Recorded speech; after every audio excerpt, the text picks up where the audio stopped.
माननीय अध्यक्ष जी, सबसे पहले मैं आपका धन्यवाद करना चाहता हूं। एक युग बदलने वाले विधेयक पर बोलने के लिए आपने मुझे अनुमति दी है। माननीय अध्यक्ष जी, संविधान को संशोधित करने वाले 128वें संविधान संशोधन के समर्थन में बात करने के लिए मैं यहां खड़ा हूं। माननीय अध्यक्ष जी,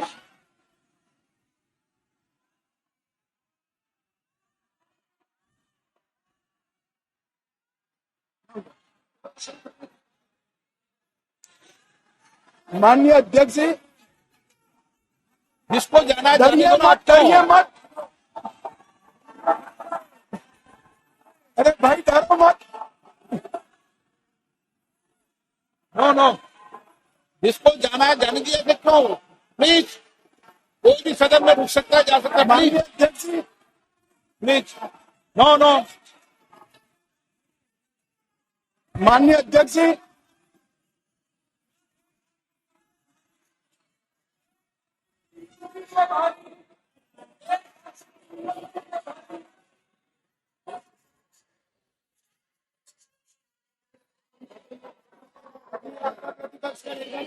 माननीय गृह मंत्री जी, माननीय अध्यक्ष जी,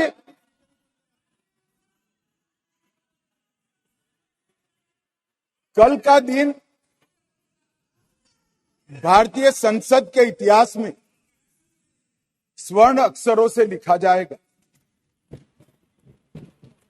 कल गणेश चतुर्थी थी, कल संवत्सरी थी, कल नए सदन का पहली बार कार्य का श्री गणेश हुआ और कल ही के दिन वर्षों से जो लंबित था वो महिलाओं को आरक्षण अधिकार देने का बिल इस सदन में पेश है।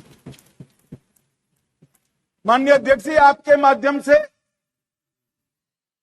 मैं इस सदन के नेता और देश के प्रधानमंत्री श्रीमान नरेंद्र मोदी जी को हृदय से साधुवाद देना चाहता हूं कि 140 करोड़ की आबादी में 50% जिसका हिस्सा है वो मातृशक्ति को सच अर्थ में सम्मानित करने का काम माननीय प्रधानमंत्री जी ने किया। माननीय अध्यक्ष जी, ये जो संविधान संशोधन है, ये संविधान संशोधन जैसे ही दोनों सदन सबके सहयोग से पारित करते हैं, उसके साथ ही देश की लोकसभा और देश के सभी राज्यों की विधानसभाओं में 1/3 स्थान मातृशक्ति के लिए आरक्षित हो जाए।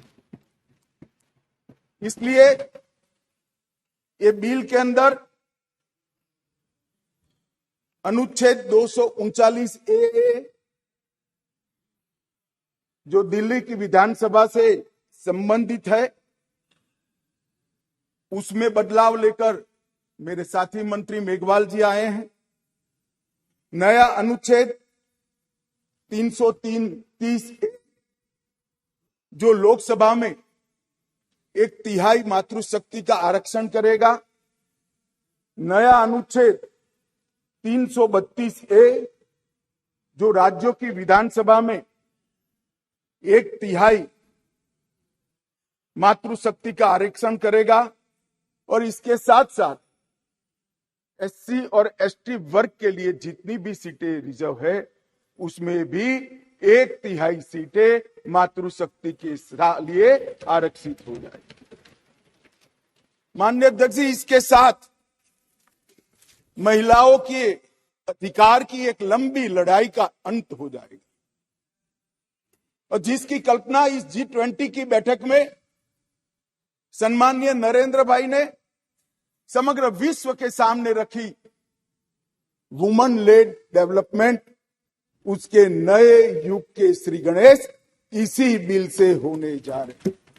क्योंकि अब इस देश की माता, इस देश की मातृशक्ति, इस देश की बेटी न केवल नीतियों के अंदर अपना हिस्सा पाएगी, नीति निर्धारण करने में भी अपने पद को सुरक्षित कर पाएगी। माननीय अध्यक्ष जी, कुछ पार्टी के लिए महिला सशक्तिकरण एक पॉलिटिकल एजेंडा हो सकता है। कुछ पार्टियों के लिए महिला सशक्तिकरण, माननीय अध्यक्ष जी, एक राजनीतिक मुद्दा हो सकता है। कुछ पार्टियों के लिए महिला सशक्तिकरण का नारा ये चुनाव जीतने का एक हथियार हो सकता है। परंतु मेरी पार्टी और मेरे नेता नरेंद्र मोदी जी के लिए महिला सशक्तिकरण राजनीतिक मुद्दा नहीं है।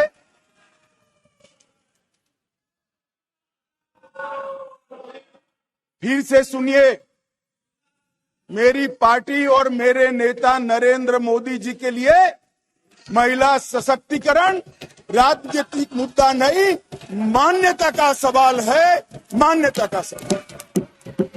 माननीय अध्यक्ष जी, किसी भी सिद्धांत के लिए किसी व्यक्ति या संस्था इसका आकलन करना है कि सिद्धांत के प्रति मान्यता कितनी दृढ़ है, तो कोई एक घटना, कोई एक कदम से नहीं बनाया जा सकता। प्रधानमंत्री नरेंद्र मोदी जी जब संगठन का काम करते थे, भारतीय जनता पार्टी के संगठन महासचिव थे गुजरात प्रांत के, और गुजरात में भारतीय जनता पार्टी की वडोदरा कार्यकारिणी हुई थी। उस ऐतिहासिक कार्यकारिणी में मोदी जी के रोल के कारण ही भारतीय जनता पार्टी के संगठनात्मक पदों में 1/3 रिजर्वेशन माताओं के लिए किया गया। और ऐसा करने वाले मैं गर्व से कह सकता हूं कि मेरी पार्टी सबसे पहली पार्टी है और मेरी पार्टी सबसे अंतिम पार्टी। माननीय अध्यक्ष जी, मोदी जी जब मुख्यमंत्री थे, ढेर सारे लोगों को मुख्यमंत्री रहते हुए ढेर सारी भेंटें मिलती हैं। ज्यादा से ज्यादा सभी लोग इसको तोशाखाना में आरक्षित रखवा देते हैं। मोदी जी ने उस वक्त निर्णय किया था और सार्वजनिक घोषणा भी की थी कि जितनी भी भेंट आएगी उसका ऑक्शन होगा और वो बच्चियों की पढ़ाई लिखाई के लिए खर्च किया जाए। माननीय अध्यक्ष जी, सीएम रहते हुए भी उनको प्रधानमंत्री देश की जनता ने चुना। 2014 में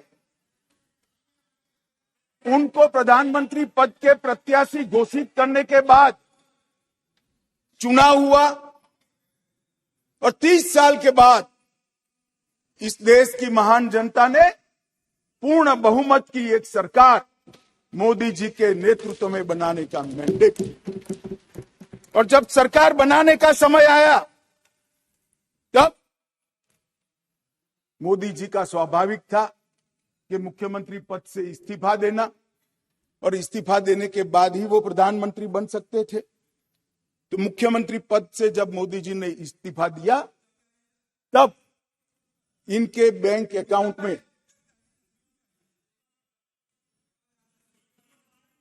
माननीय अध्यक्ष जी, भाई उनको जवाब न दो, इनके बैंक अकाउंट में जितना भी मुख्यमंत्री की तनख्वाह से और जितना भी पैसा बचा था, वो सारा का सारा गुजरात सचिवालय की वर्ग 3 और 4 के कर्मचारियों की बच्चियों की पढ़ाई लिखाई के लिए। माननीय अध्यक्ष, इसके लिए कोई सर्कुलर नहीं था, इसके लिए कोई कानून नहीं बनाया था। यही मोदी जी थे, जब गुजरात के मुख्यमंत्री थे, तब बेटी बचाओ बेटी पढ़ाओ का नारा देश भर में दिया और गुजरात में उनके प्रयासों से, जन जागृति के माध्यम से कोई कानून के बगैर लिंग अनुपात के अंदर बहुत बड़ा परिवर्तन कर लाखों बेटियों को पृथ्वी पर आने का अधिकार इस नरेंद्र मोदी जी ने। धूम धपकी धूप में मई महीने में पटवारी से लेकर मुख्यमंत्री तक पूरी की पूरी सरकार 5 दिनों तक गर्ल चाइल्ड एनरोलमेंट के लिए गांव गांव में जाती थी। कोई कस्बा ऐसा नहीं होता था जहां पर सरकार के पदाधिकारी नहीं जाते थे। पंच, सरपंच, जिला पंचायत के सदस्य, तहसील पंचायत के सदस्य, विधायक, सांसद, मुख्यमंत्री, मंत्री सभी लोग जाते थे और बच्चियों को पढ़ाने के लिए, उनके एनरोलमेंट के लिए और ड्रॉप आउट रेशियो के कम करने के लिए, उनको फिर से पुनः दाखला दिलाने के लिए गांवों में निवास करते थे।